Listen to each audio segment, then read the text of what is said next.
देखिए हम लोग लाइट चैप्टर में प्रीवियस जो टॉपिक में हम लोग डिस्कस किए थे वो डिस्कस किए थे कि इमेज फॉर्मेशन। पहले तो हम लोग रूल पढ़े थे, 3 रूल पढ़े थे। जिस रूल से क्या होता है कि इमेज कैसे रे डायग्राम बनाते हैं उसके लिए हम लोग रूल पढ़ लिए थे। और हम लोग नेक्स्ट क्या पढ़े थे कि कॉन्केव मिरर में कैसे इमेज बनता है, कब कंडीशन क्या होती है तो इमेज कैसे बनता है। थोड़ा रिकॉल कर लेते हैं। सबसे फर्स्ट केस हम लोग क्या पढ़े थे कि जब इन्फिनिटी पर रखा होगा तब, अगर ऑब्जेक्ट इन्फिनिटी पे है तो इमेज कहाँ बनेगा, उसका फोकस पे बनेगा। और कैसा बनेगा, डिमिनिश्ड बनेगा, हाईली डिमिनिश्ड बनता है उसका, ठीक है। रियल बनता है और इन्वर्टेड बनता है। सेकंड केस जो हम लोग डिस्कस किए थे जस्ट इसका opposite, when the object is placed at focus, तो इमेज कहाँ बनता था हम लोग का, इन्फिनिटी पे, हाईली इनलार्ज्ड बनता था, रियल बनता था और इन्वर्टेड बनता था। थर्ड केस जो डिस्कस किए थे हम लोग वो किए थे कि when the object is placed between C and F, अगर सेंटर ऑफ कर्वेचर और एफ के बीच में अगर ऑब्जेक्ट को प्लेस कर दिया जाए तो उसका इमेज कहाँ बनता था, तो उसका, हाँ बिल्कुल वेरी गुड, बियॉन्ड सी बनता था और रियल इन्वर्टेड बनता था। और साइज में क्या बनता था, हाईली इनलार्ज नहीं, लार्जर देन ऑब्जेक्ट बनता था।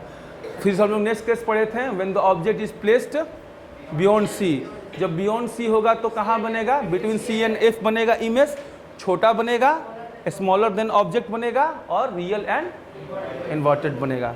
और उसके बाद हम लोग पढ़े थे एक case when the object is placed at centre of curvature, same size का बनेगा, रियल एंड इन्वर्टेड बनेगा और सी पर ही बनेगा, ठीक है। ये सारा था टोटल केस हम लोग किसके लिए डील कर लिए थे, रियल इमेज के लिए।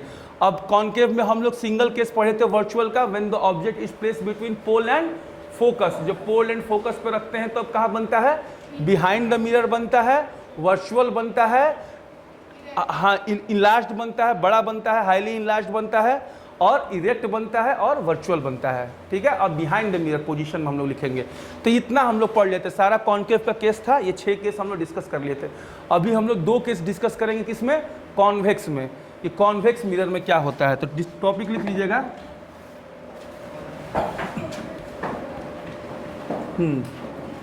इमेज फॉर्मेशन इन कॉन्वेक्स मिरर। कॉन्वेक्स मिरर में इमेज का फॉर्मेशन कैसा होता है ये हम लोग डिस्कस करने जा रहे हैं। सबसे पहला जो केस होगा, when object is placed at infinity.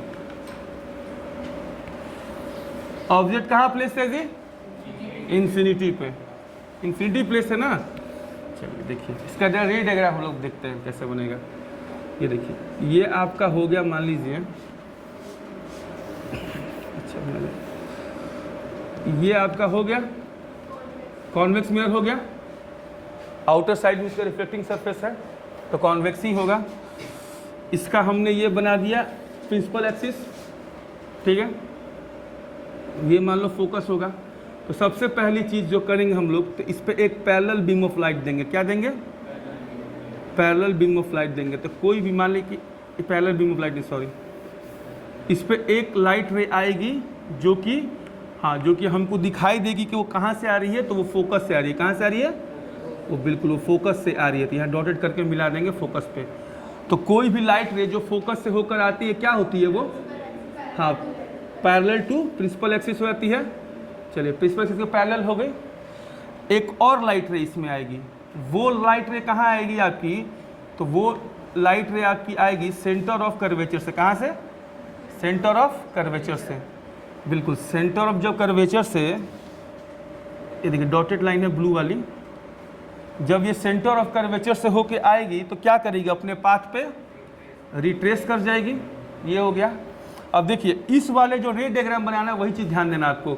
ये क्या था आपका, इंसिडेंट रे, ये क्या था आपका, रिफ्लेक्टेड रे। जब 2 रिफ्लेक्टेड रे आपस में जहाँ मिलता है वहीं पे बनता है आपका इमेज ना, ठीक है। तो देखिए आपका कहाँ बनेगा, यहाँ पे इस रे को जो है, इस रे को, कलर कुछ और नहीं है, इसको थोड़ा सा ना ऐसे मिला दीजिए। ये देखिए यहाँ पे कट किया ना, यहाँ पे कट किया, तो इसका जो इमेज जो बेसिकली बनेगा वो आपका बनेगा कहाँ पे, एट फोकस। जो बनेगा डॉटेड इमेज कहाँ बनेगा, एट फोकस। देखिए ये आपका इंसिडेंट था, ये आपका क्या था, रिफ्लेक्टेड था। ये रिफ्लेक्टेड लाइट को हम इधर अपीयर करा दिए, अपीयर कराए ना, तो ये जब अपीयर किए तो ये क्या था, ये आपका इंसिडेंट रे भी था और रिफ्लेक्टेड रे था। तो इसका रिफ्लेक्टेड रे इसके रिफ्लेक्टेड रे को इस पॉइंट पे कट किया, और दो रिफ्लेक्टेड रे जहाँ एक दूसरे को कट करेंगे इमेज वही बनता है ना, बार बार कर रहा हूँ कल से, तो यहीं पे बन जाएगा इमेज। तो ये बन गया आपका इमेज। आपका ऑब्जेक्ट कहाँ प्लेस था, इन्फिनिटी पे, इसीलिए आप ऑब्जेक्ट दिखा नहीं सकते क्योंकि कहाँ प्लेस्ड है, इनफाइनाइट पे। आपको बोले हैं ना कि जब इनफाइनाइट पे है तो उसका इमेज कैसे बना दीजिएगा आप, कि यही होगा तो नहीं होगा। तो बस दो पैरेलल रेज आ रही है, इसका मतलब कहाँ से आ रही है, इनफाइनाइट से आ रही हैं। तो इनफाइनाइट से आई, दो यहाँ पर कट किया, फोकस पे कट किया, बन जाएगा इमेज। ठीक है, अब आइए इसका डिस्कस कर लेते हैं हम लोग। क्या डिस्कस करेंगे, सबसे पहले पोजीशन। पोजीशन क्या होगा इमेज का, फोकस होगा, फोकस हो जाएगा पहला। दूसरा नेचर, नेचर क्या होगा, हाँ virtual and direct, very good. Size क्या होगा, अब हाईली डिमिनिश्ड बेसिकली। स्मॉलर तो दोनों केस में ही होता है, इसमें लिख लीजिए हाईली डिमिनिश्ड का केस होता है, हाईली डिमिनिश्ड का ऑब्जेक्ट। हो गया, बन गया रेडियोग्राम। क्लियर है सबको रेडियोग्राम, दोबारा नहीं बताना पड़ेगा। चलिए नेक्स्ट लिखिए।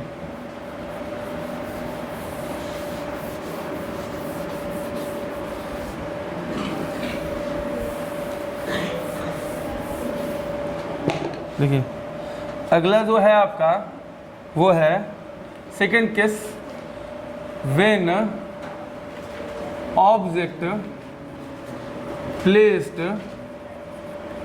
Between P and infinity. कहाँ रखा गया है ऑब्जेक्ट को जी, P है पोल पर रखा गया है और इन्फिनिटी पर रखा गया है, यही ना।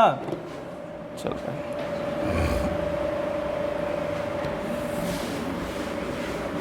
याद है।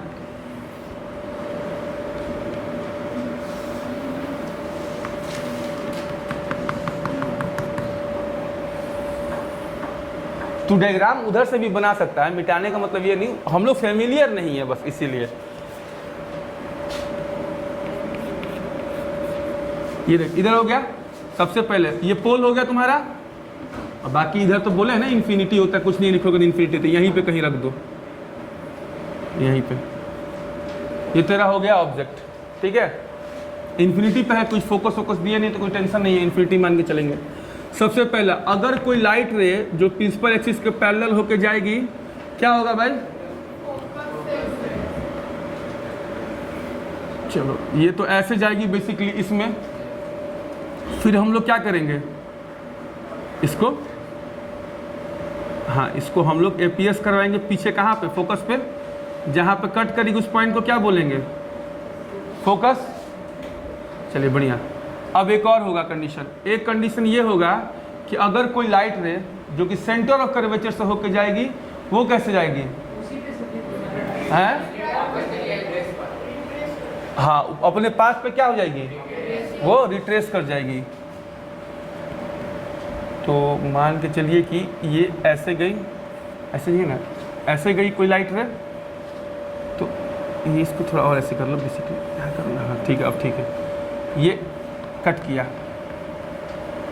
ये हो गया, ये हो गया सेंटर ऑफ कर्वेचर, ठीक है। तो सेंटर ऑफ कर्वेचर पे क्या करेगा, अपने ही पाथ पे ये रिट्रेस कर जाएगा, क्या कर जाएगा, रिट्रेस कर जाएगा। तो इन दोनों पे देखो, ये क्या है, रिफ्लेक्टेड रे है और इंसिडेंट रे यही है, और इस केस में ये क्या है तुम्हारा, ये क्या है तुम्हारा, ये वाला, ये रिफ्लेक्टेड रे है और ये क्या है, incident ray.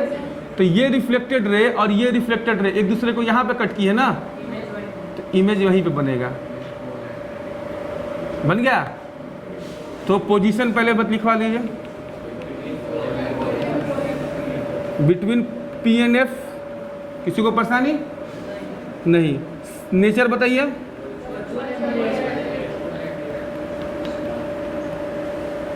Virtual and erect, and size बिल्कुल smaller than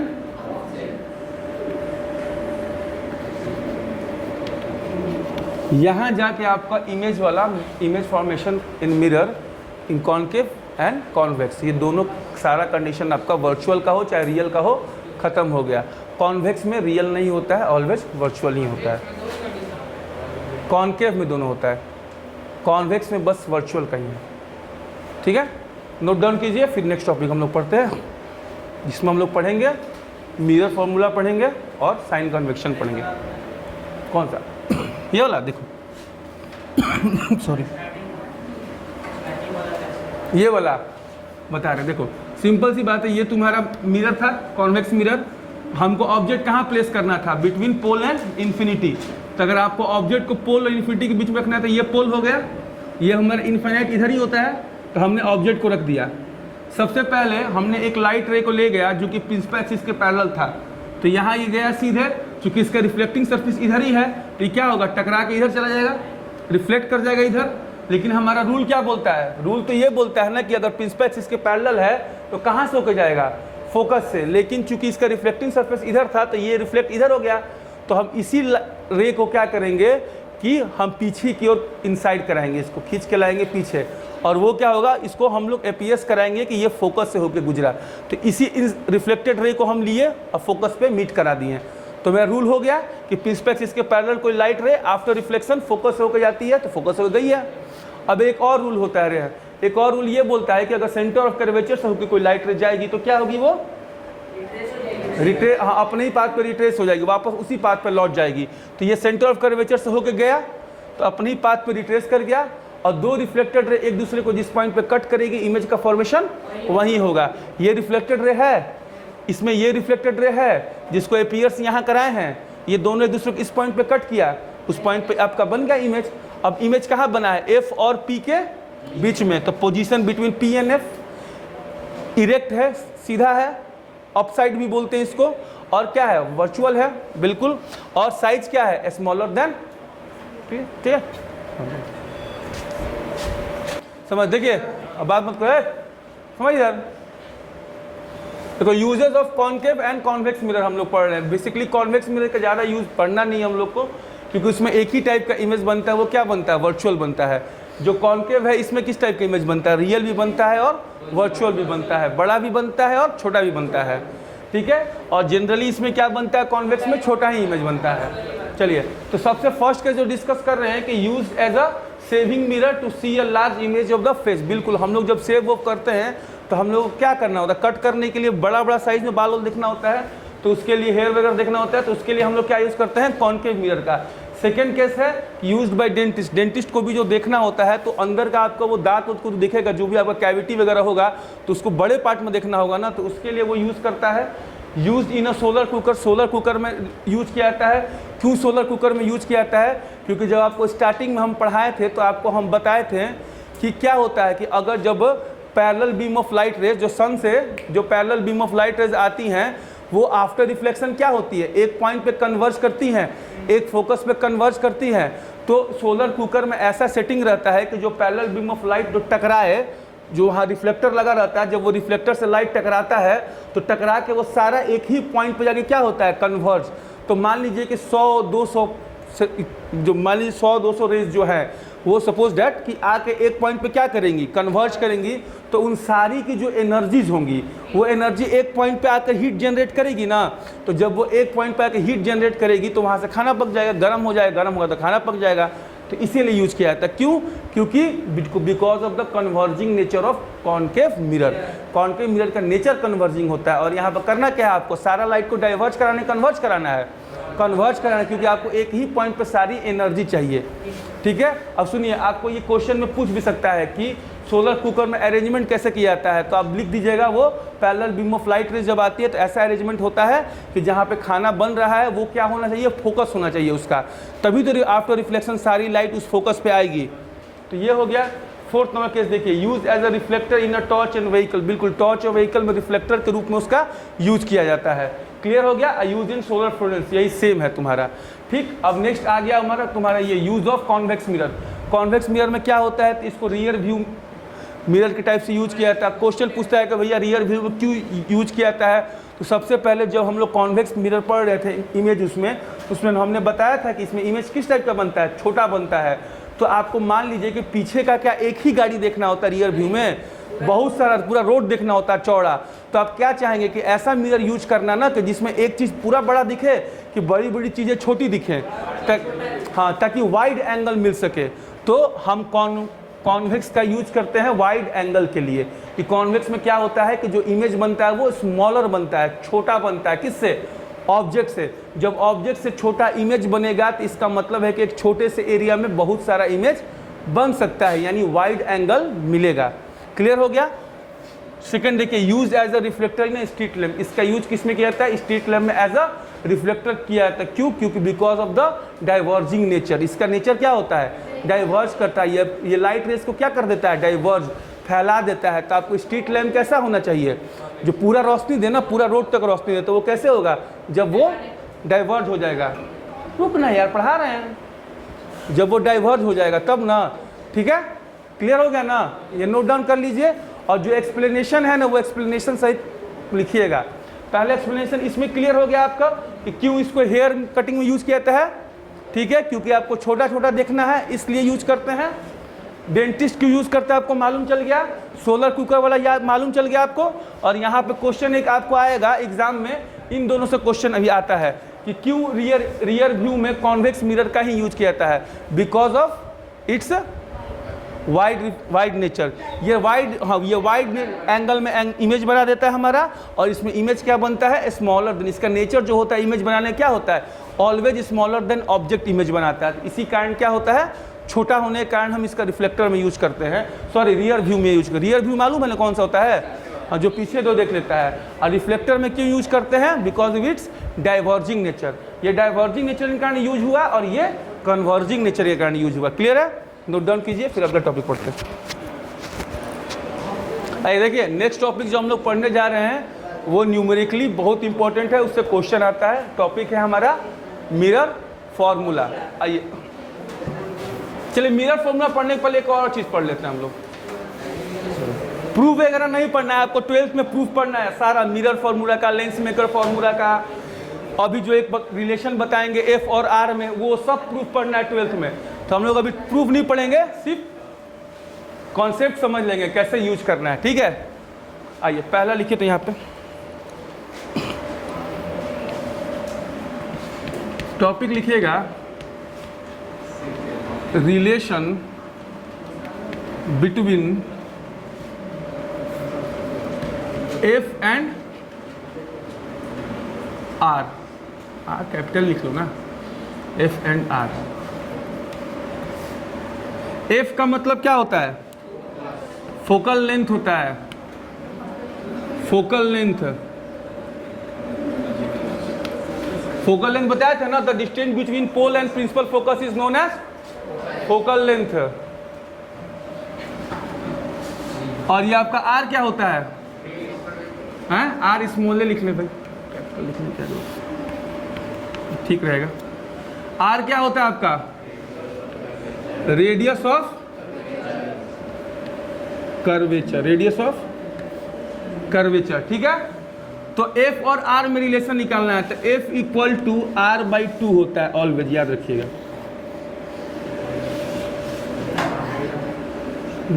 F equal to R by 2 होता है, ये रिलेशन होता है बेसिकली एफ और आर के बीच में। यहां से आप निकाल भी सकते हैं कि आर इक्वल टू क्या हो जाएगा? 2f हो जाएगा। एक रिलेशन ये भी निकल गया। इसका जो प्रूफ होता है वो प्रूफ बहुत सिंपल है। आप लोग ये पढ़े हैं ना, क्या ट्रायंगल में 2 प्रॉपर्टी पढ़ते हैं ना आप लोग मैथ्स में? एक हाँ, ये सिमिलरिटी का पढ़ते हैं, कॉन्ग्रुएंसी का करते हैं।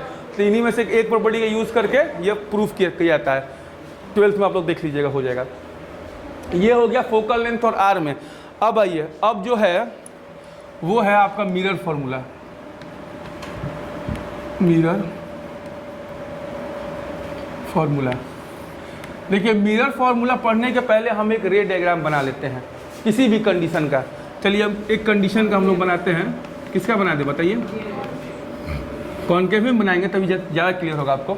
कॉनकेव में बनाते हैं। एक कंडीशन बताइए, बिटवीन सी एंड एफ पे कर दें। चलिए ये हो गया आपका सी, ये हो गया एफ, ये आपका ऑब्जेक्ट हो गया। इमेज कहाँ बनेगा? बियॉन्ड सी बनेगा। अब बियॉन्ड सी कैसा बनेगा, छोटा कि बड़ा? स्मॉलर बनेगा। हाँ रियल तो बनेगा ही दोस्त, तो थोड़ा और बड़ा कर लो तो ठीक है। चलिए ये देखिए प्रिंसिपल एक्सिस के पैरेलल गया, कहाँ से लौटेगा? फोकस से होके जाएगा, और फोकस से होके ये गया तो कहाँ से होके लौटेगा? Parallel to principal axis. और ये जो आपका येलो वाली जो लाइन है ये क्या बन गई आपकी? इमेज। ये क्या बना? ऑब्जेक्ट। ये हो गया इमेज। ऑब्जेक्ट बना दे, रेड से बना देते भैया, क्लियर होगा। और ये देखिए ये हो गया तुम्हारा, ये हो गया, ये हो गया, ठीक है। अब देखो समझो, इसमें ध्यान से समझिए जो चीज़ बताने वाला हूँ आपको। देखिए इधर आपको जब स्टार्टिंग में ही हम पढ़ाए थे तो बोले थे कि all distances are measure from pole, ये पढ़ाया गया था आपको कॉन्सेप्ट। तो when all distances are measure from pole, तो ये पोल है, ये क्या है? ये क्या है? ये ऑब्जेक्ट है, इसको ओ लिख दे, और ये इमेज है, इसको हम आई लिख दें। कोई परेशानी किसी को नहीं। देखिए फोकस और पोल के बीच में जो डिस्टेंस होगा, फोकस और उसको बोलेंगे फोकल लेंथ, इसको स्मॉल एफ से दिखाते हैं, ठीक है। ये जो आपका ऑब्जेक्ट है, ये जो आपका ऑब्जेक्ट है और जो आपका पोल है, इसके बीच में जो डिस्टेंस होगा उसको यू से दिखा दे। किससे? यू। यू का मतलब हो गया ऑब्जेक्ट डिस्टेंस। क्या हो गया? Object distance. और जो आपका इमेज है, ये आई, ये इमेज है, और ये जो पोल है, इसके बीच में जो आपका डिस्टेंस हो गया वो क्या हो गया? स्मॉल भी हो गया। समझ आया आपको? इसे दिखाते हैं। तो एफ क्या होता है? Focal length. फोकल लेंथ सबको मालूम है, हाँ, distance between pole and principal focus. अब आइए, नहीं मान के चलिए नहीं, ओपी। ओपी इक्वल टू आप क्या लिखे हैं? यू लिखे हैं ना, हैं? यू लिखे हैं। यू का मतलब क्या होता है? ऑब्जेक्ट डिस्टेंस, बिल्कुल। अगला बार क्या है? आईपी है ना। आईपी को क्या लिखे हैं आप? भी। भी इक्वल टू क्या लिखे हैं? Image distance. अब देखिए इन तीनों में क्या है आपका रिलेशन है? इन तीनों में आपका रिलेशन लिखना है ना। तो जब आपको इन तीनों में रिलेशन लिखना है तो आप इसको ऐसे लिख दीजिए, 1/v plus 1/u equal to 1/f। पूछिए कि सर क्या ये कॉन्केव के लिए आप पढ़ा रहे हैं तो कॉन्वेक्स के लिए भी अलग होगा? नहीं, the mirror formula is same for both concave and convex. तो यहीं पर हम लिख लें कि चाहे मेरा कॉन्केव हो चाहे मेरा कॉन्वेक्स हो, मिरर फॉर्मूला तो नहीं बदलने वाला है, ठीक है। क्लियर हो गया? नोट डाउन कर लीजिए ये पूरा टॉपिक, इसको रिमेंबर रखिएगा। This is your mirror formula. ये रिलेशन है, इसका भी प्रूफ आपको 12th में पढ़ना है। नोट डाउन कीजिए।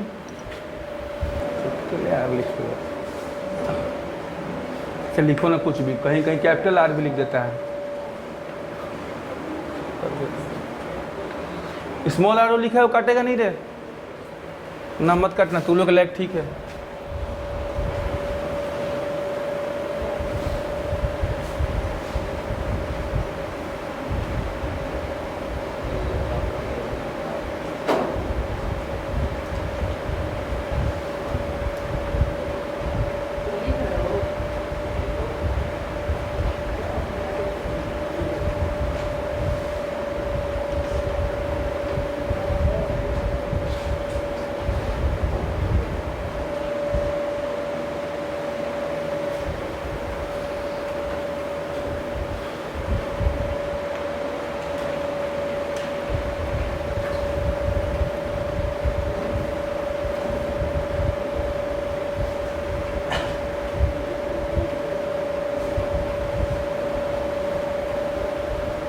लिख लिया भाई सबको ही, जल्दी लिख भाई।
हो गया।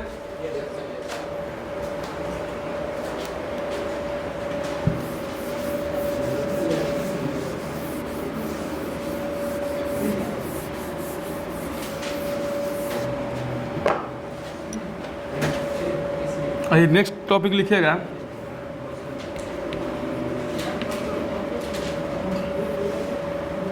Power of mirror.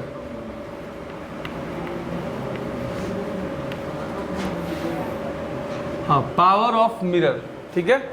देखिए पावर ऑफ मिरर क्या होता है, जिससे आपको ऐसे तो पावर से आप लोग फेमिलियर ज़्यादा करके चश्मा उस्मा से ही आप लोग हैं, ठीक है, जो आप लोग ग्लास वगैरह यूज़ करते हैं, हाँ वैसी से हैं। तो उसमें क्या होता है, वो लेंस यूज़ करता है, क्या होता है ना, वो लेंस वाला होता है, ठीक है। तो बेसिकली लेंस में जो पावर होता है और जो मिरर में पावर होता है वो फॉर्मूला वाइज बिल्कुल ही सेम होता है। नेचर वाइज भले अलग होगा बट फॉर्मूला वाइज, ठीक है, वो सेम होता है बिल्कुल, उसका एक ही चीज़ होता है। इसके लिए डिफाइन कीजिए तो मिरर लिखिएगा, लेंस में बोलेगा तो मिरर हटा के आप लेंस लिख दीजिएगा, कुछ चेंज वोंज नहीं करना है आपको, ठीक है, ना ही ऐसा यूनिट्स वगैरह चेंज होते हैं। तो देखिए पावर ऑफ मिरर होता है कि it is the inverse of the focal length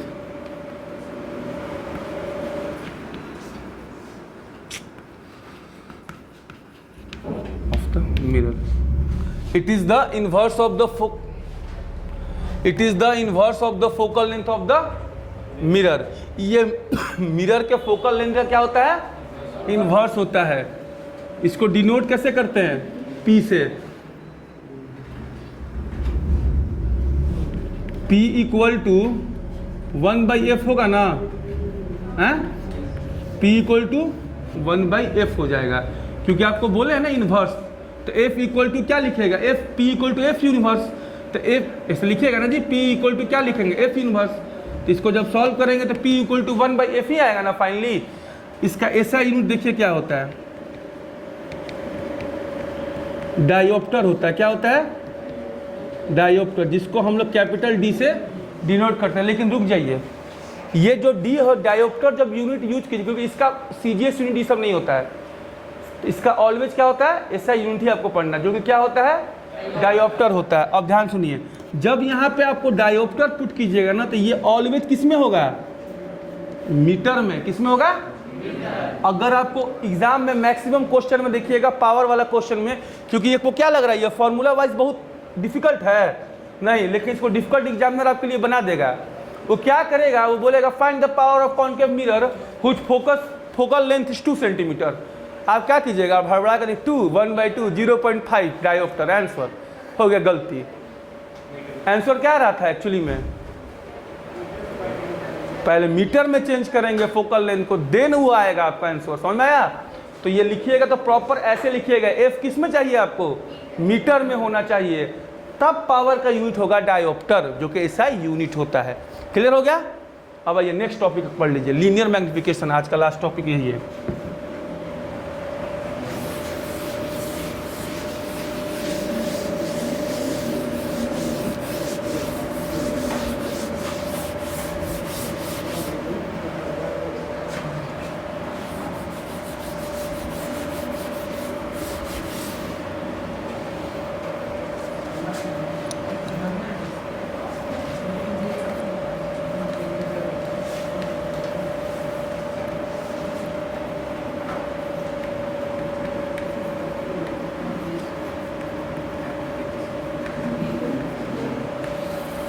linear magnification क्या होता है, सबसे पहले इसको जो डिनोट करते हैं वो हम लोग करते हैं स्मॉल m से। किससे डिनोट करते हैं, स्मॉल m से। तो देखिए लीनियर मैग्निफिकेशन कैसे डिफाइन होता है कि it is the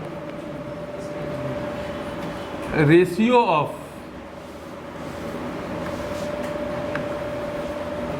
height of image to the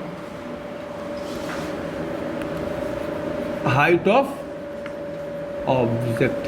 simple सी बात, ये क्या होती है, ये एक रेशियो होता है, किसका, इमेज की हाइट का और ऑब्जेक्ट की हाइट को। जैसे सपोज दैट आप वर्ड यूज करते हैं कि इस ऑब्जेक्ट का जो इमेज बना वो 4 टाइम्स बना, 4 गुना बना ना, 4 टाइम्स बना, तो इसका मतलब 4 क्या हो गया, वो मैग्निफिकेशन होता है बेसिकली। जब वर्ड यूज़ करते हैं ना कि दुगना इमेज बन रहा है, और जो आप बोलते हैं ना 50x हो गया है, 50x इमेज बना बड़ा सा, इतना छोटा था 50x इसका इमेज बन गया, तो क्या हो गया, ये मैग्निफिकेशन होता है। हाँ, मैग्नीफाइड करना इसी को बोलते हैं। तो मैग्निफिकेशन m इक्वल टू क्या हो गया, HI/H-O, ये बेसिक फॉर्मूला है।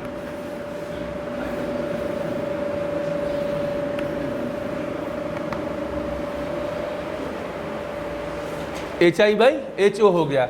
अब देखिए मैग्निफिकेशन का SI यूनिट क्या होता है, क्या होता है, ये एक यूनिटलेस क्वांटिटी है,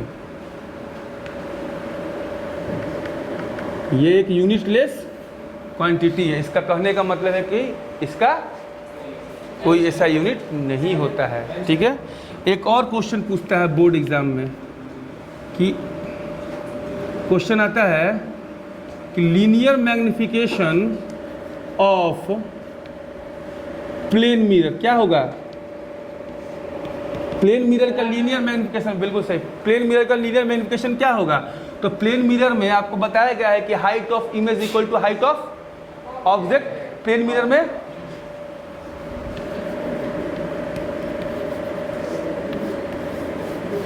ये हो गया। तो जब इमेज और हाइट दोनों बराबर है तो m इक्वल टू क्या आ जाएगा दोस्त, 1 आ जाएगा ना, ये कट जाएगा ना। तो प्लेन मिरर का लीनियर मैग्निफिकेशन क्या होता है, 1 होता है बेसिकली। समझ में आ गया। अब हम लोग कल में और रिलेशन इसमें पढ़ेंगे, मैग्निफिकेशन में हम लोग को और रिलेशन पढ़ना है, नोट डाउन कीजिए। एक बात बता, यहाँ तक किसी को प्रॉब्लम ही नहीं हुई, ठीक है। अब एक और रिलेशन होता है, m equal to minus v/u आता है, ये रिलेशन आएगा तुमको, m equal to minus v/u। ये बाय डेफिनेशन होता है, ये बाय रिलेशन होता है। ठीक है, मत करो।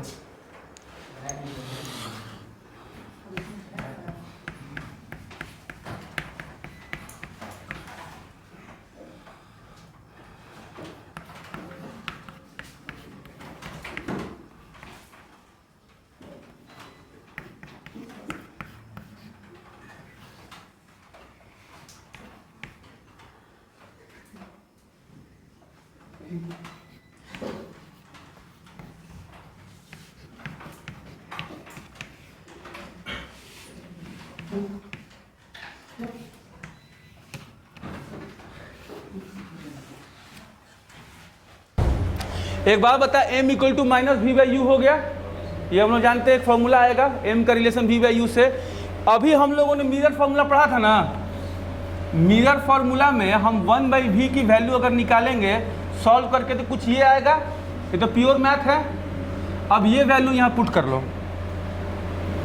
पुट करो तो माइनस, पुट करें v की जगह क्या पुट करना है, uf divided by u minus f। ये वैल्यू किसकी हो गई, v की हो गई। अब u नीचे है ना, तो यहाँ हम u लिख दें नीचे मल्टीप्लाई में, कोई परेशानी, u हो गया, हो गया, हो गया ना दोस्त। अब देख u से u कैंसिल आउट हुआ, m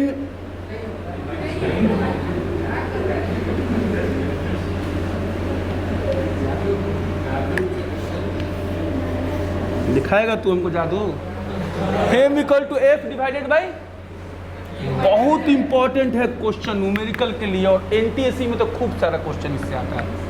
ये आपका एनसीईआरटी में नहीं होगा फॉर्मूला आई थिंक, लेकिन आपको ये पढ़ना जरूरी है क्योंकि इससे बहुत न्यूमेरिकल आएगा। इसी से ये v वाला रिलेशन इसीलिए उड़ा देता है, u वाला रखता है। तो ये हो गया रिलेशन m का, f का और u का, ठीक है। हाँ, और ये हो गया m और v का। तो ये फॉर्मूला m के लिए, और ये फॉर्मूला, ये तीनों m का ही फॉर्मूला है, अलग अलग टाइप से। तो आप इसको पढ़ लीजिएगा। यहाँ जाके आपका पूरा लीनियर मैग्निफिकेशन खत्म हो गया। अब जो नेक्स्ट क्लास में हम लोग डिस्कस करेंगे वो साइन कन्वेक्शन डिस्कस करेंगे और कुछ न्यूमेरिकल्स करेंगे on the basis of mirror formula. तो नेक्स्ट क्लास इंपॉर्टेंट है, बिल्कुल कीजिएगा। ना ना माइनस क्या हट जाएगा, माइनस रह जाएगा, रुक जा बे एक सेकंड रुक। तो यहाँ से m इक्वल टू कितना आ गया तुम्हारा, ये माइनस आ गया। अब इसको फाइनल करके लिख ले, f माइनस छूट गया होगा, f अपॉन में f माइनस u, ये हो गया तुम्हारा फाइनल फॉर्मूला। ये आपका हो गया m equal to f upon में f minus u final formula. एक फॉर्मूला ये हो गया और एक फॉर्मूला